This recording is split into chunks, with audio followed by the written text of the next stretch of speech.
Good morning. I'm glad you're joining us today. How are you feeling today? I've been feeling fine, except for last week.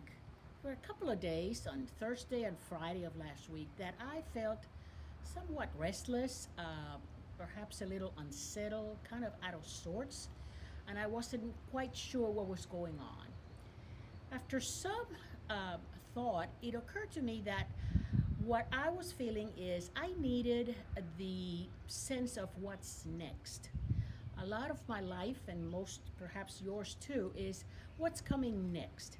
Not necessarily because we have to be always busy, but there's that sense of anticipation and knowing what comes next. For example, uh, in a very silly way, you know that I'm a sports person. I love sports. And so my calendar year had a lot of sports nexts. Uh, January brought the Super Bowl. And then after that, it was basketball season, my favorite. And so next was every Tuesday, check the standings. When is Duke basketball's next game? After March Madness, well, here we go. It's baseball. And then after that, October, World Series, here comes football again. We have in our office a stand where we keep bills to be paid and bank statements. And one of those is a folder, a division that has trip folders. Now, you know my spouse, he loves to be organized, and no matter whether we're going on a international trip or just somewhere for the weekend, he likes to keep a travel folder. And so often we look at that and we start talking about what's our next trip. Our church also works in nexts. The choir, barely out of Christmas, we're starting to plan for Lent. What? What is next? Under other circumstances, today we'll be talking about the Mother's Day brunch on Saturday, and what next would be um, great days of service or vacation Bible school. We have been going through a difficult and unusual experience, and it has affected us in many ways, in different ways. We have learned a new vocabulary. I know that some of you are tired of listening to this. I hear your comments. But, 3 months ago, we didn't know anything about flattening the curve, social distance, physical distance, opening the state, and one that it's going to be with us for some time, and it is the new normal. I'd like to change that for the sake of continuity in this devotional, and I'm going to name that the next normal. So, I'm going to give you an assignment. You know that I started as a teacher, and once a teacher, you're always a teacher. So, you're going to have some homework. I want you to start thinking of how do you define in your life this next normal. And I want you to think in two categories.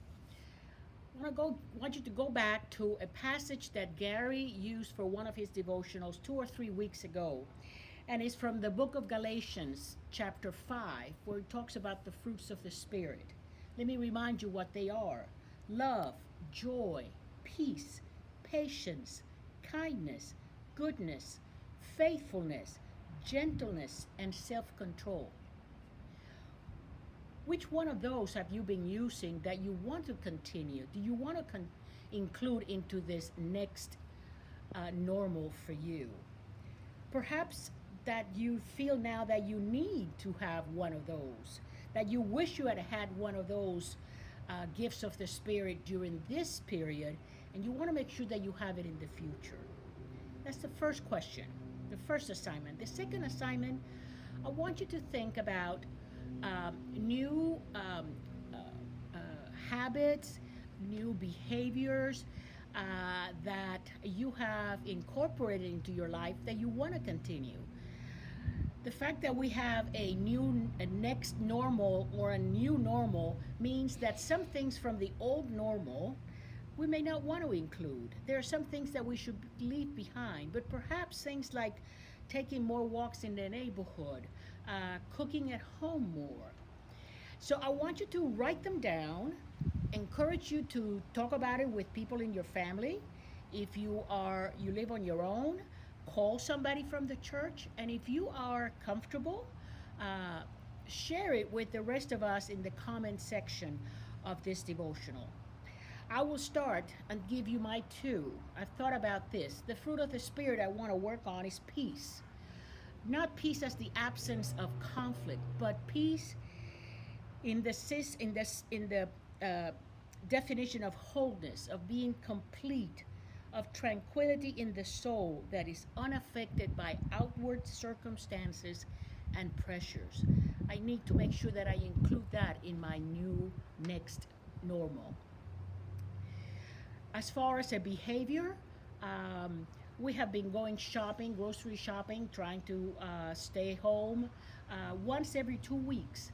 And I find that that works very well. So I am going to be very aware of consolidating trips, shopping, errands, to avoid using my car that often.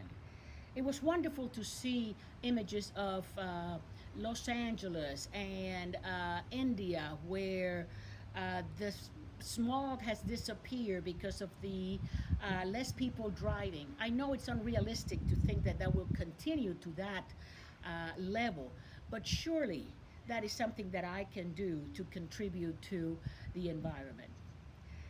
Thank you for listening. This was a little disjointed, and perhaps that is part of how I was feeling. Uh, I wish you peace, and I wish you joy.